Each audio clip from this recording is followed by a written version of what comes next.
राम राम मंडळी, तुझ्यासाठी तुझ्या संग मालिकेमध्ये आपण बघतच आहोत की वैदेहीचे बाबा धनाजी माईंसमोर जातात आणि अगदी वैदेही तेजाच्या लग्नाचा प्रस्तावच त्यांच्या समोर ठेवतात।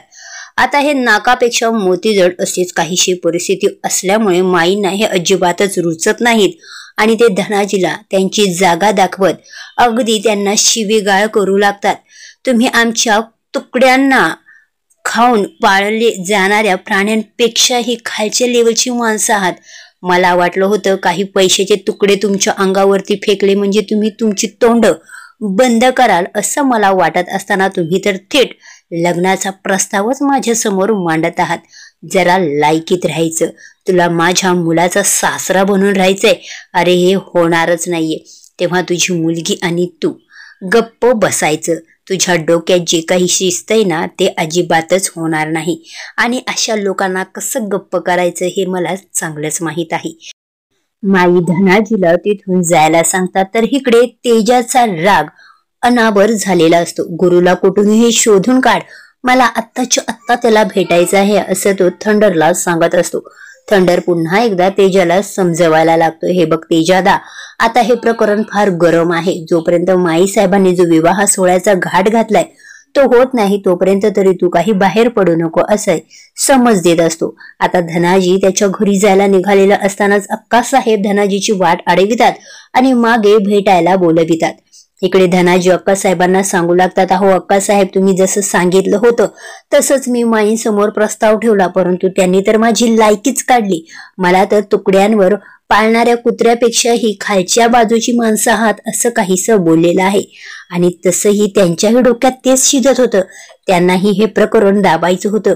ते मला पैसे देऊ करत होते, पण मी उगाचच लग्नाचा प्रस्ताव त्यांच्या समोर मांडलेला आहे। अक्कासाहेब धनाजीला समजावू लागतात, तुम्हाला 4-2 लाखांनी काय होणार आहे? तुम्हाला जर धन मिळवायचं असेल तर पुढचा विचार करावा लागणार आहे। खरं तर मला हे करायचं नव्हतं, पण आता फोटो व्हायरल करावा लागणार असे म्हणत अक्कासाहेब तेजा वैदेहीचा एकत्र असलेला फोटो धनाजीला दाखवू लागतात आणि आपण आता हा फोटो व्हायरल करायचा आणि आपल्या मनात जे आहे ते घडवून आणायचं असे मत मांडू लागतात। इकडे आई वैदेहीला समजवत असते, असं किती दिवस आता स्वतः घरामध्ये राहणार आहे, कामाला सुरुवात करायला हवी आणि नको आता त्या गोष्टींचा विचार करू। त्यावर वैदेही म्हणते, हे जे काही झाले त्यातून मला माझे पप्पा सापडलेले आहे। खरं तर आई, मला वाटत होतं की पप्पा कधीही माझा मुलगी म्हणून स्वीकार करणार नाही। जन्म झाला त्यानंतर कळायला लागल्यानंतर त्यांनी मला नेहमी घरापासून लांब ठेवलं, हॉस्टेलला ठेवलं आणि आता मी परत आले होते तर कधी त्यांनी माझं नावही घेतलं नव्हतं। मी इथे राहू नये असंच त्यांना वाटत होतं, पण या सर्व प्रकरणात पप्पांनी माझी खमकी बाजू घेतली असे मत ती आईला सांगत असते। इकडे माई तेजाच्या खोलीत येतात आणि माझ्यासोबत माझ्या कामात हातभार लावा असे सांगत असतात। तर तेजा माईंना म्हणत असतो की मला या प्रकरणाचा सोक्ष मोक्ष लावायचा आहे, पण माई तेजाच्या कोणत्याही बोलण्याला भीक घालत नाही आणि म्हणतात, आम्ही जे ठरवलेलं आहे तसंच होणार। कसं आहे ना, राजकारणामध्ये वैयक्तिक गोष्टींना स्थान नसतं, आपल्या चेहऱ्यावर ह्या गोष्टी दाखवायच्या नसतात। तेव्हा आता माझी बैठक आहे, त्या बैठकीला तुम्ही माझ्यासोबत चालायचं असे म्हणत असताना दोघे जण बाहेर पडत असतात, परंतु जालिंदर मामा माईंना थांबवितात आणि बातमी व्हायरल झालेली आहे ती बातमी माईंना दाखवू लागतात। ब्रेकिंग न्यूज आहे, तेजा आणि वैदेही यांचे फोटो व्हायरल झालेले आहे। माई साहेबांचा खुद्द मुलगाच एका मुलीला असं जबरदस्ती करत आहे अशी बातमी आता सर्वत्र वाऱ्यासारखी पसरलेली असते। माईंना हे रुचत नाही। माई बैठकीला जायचं टाळतात आणि तेजालाही घराच्या बाहेर पडायचं नाही असे म्हणतात। आता हे सगळं घडवून आणलेलं असतं ते अक्कासाहेबांनी। अक्कासाहेब फोनवर म्हणतात की मी जी काही कार्य सांगितलेलं होतं ते अगदी उत्तमरित्या तू पार पाडलेलं आहे असे म्हणत फोन ठेवून देतात आणि स्वतःशीच म्हणू लागतात, राजकारण हे मीच खेळत आहे, आता बरोबर त्या माईला अद्दल घडणार आहे।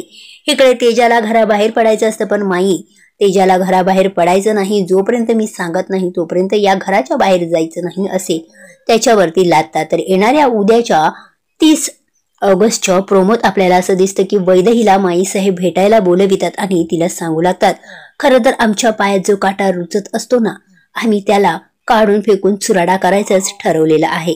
त्यावरती वैदेही माई साहेबांना स्पष्टच विचारते की तुमच्या मनात नेमकं काय आहे। माई साहेब वैदेहीला म्हणतात, कसं आहे ना, आम्हाला तुमच्या अंगावरती अक्षता टाकायची आहे। तेजा हे सर्व बाहेरून ऐकत असतो। वैदेहीला नेमकं माईंना काय म्हणायचं आहे समजत नाही। परंतु जेव्हा अक्षदा टाकायचा आहे हा विषय निघतो तेव्हा वैदेहीला कळतं की माई साहेब लग्नाचा विषय करत आहे, म्हणजे मी तुमच्या गावगुंड मुलगा तेजप्रताप याच्याशी.